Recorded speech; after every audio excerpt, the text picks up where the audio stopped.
ഇനി നമുക്ക് ഈ ഒരു സെൻറ്റാങ്കിൾ ആർട്ട് എങ്ങനെയാണ് വരയ്ക്കുന്നതെന്ന് നോക്കാം.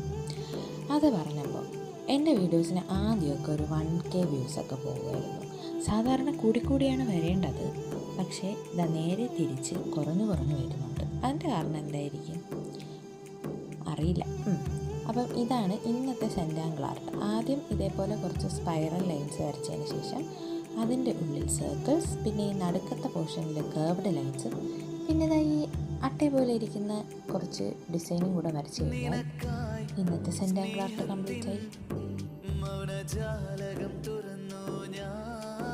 നിറങ്ങൾ നീരാടും